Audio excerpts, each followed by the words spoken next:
Hello everyone, welcome to channel learn with ease.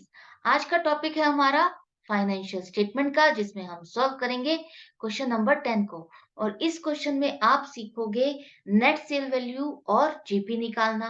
ये question है आपका चैप्टर नंबर 21 डीके गोयल की बुक से। शुरू करते हैं आज का लेसन।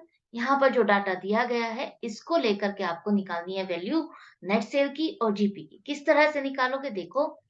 आपके पास डाटा है सीओजीएस 4.5 लाख रुपए, और जो जीपी है वो है 25% सेल पर। अब जीपी है 25% सेल पर, और डाटा जो आपके पास है वो है सीओजीएस। तो ये निकालोगे कैसे, सेल और जीपी कैसे निकालोगे? तो देखो, आपको पता है सेल आपका दो कंपोनेंट से बनता है, जीपी और सीओजीएस से। आपके पास है सीओजीएस, आपको निकालना है जीपी, जो कि आपको दिया गया है 25% ऑन सेल्स। सेल आपके पास है नहीं, तो आपको एज्यूम करना पड़ेगा कि आपकी सेल 100 रुपए की है, तब आपको जीपी होता है 25 रुपए। 25 रुपए कैसे आया? 100 रुपए का 25% आपका हो जाता है 25 रुपए। अब आप जब 100 रुपए की सेल करते हो, 25 रुपए का प्रॉफिट होता है। इसका मतलब कॉस्ट कितनी है? 100 रुपए में से 25 रुपए माइनस कर दोगे तो आपको कॉस्ट मिल जाएगी 75 रुपए। अब आपके पास एक रेशो आ गई है कि 25 रुपए के का प्रॉफिट होता है आपको जब आप 75 रुपए का सामान बेचते हो। अब अगर आप 4.5 लाख रुपए का सामान बेचोगे, तब आपको कितना प्रॉफिट होगा?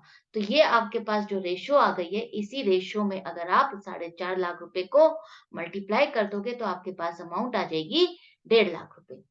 अब आपके पास सीओजीएस था, जीपी आ गया है, तो अब इन दोनों को ऐड कर दोगे तो आपको मिल जाएगी आपकी सेल। सेल हो जाएगी आपकी 6 लाख रुपए।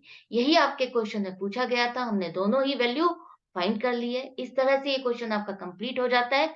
आई होप ये समझ में आ गया होगा। कोई कंफ्यूजन है तो आप कमेंट सेक्शन में लिख करके पूछ सकते हो।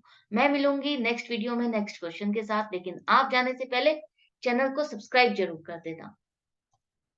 ऑनलाइन क्लासेस चाहते हो तो मुझे व्हाट्सएप कर सकते हो। Good bye and take care.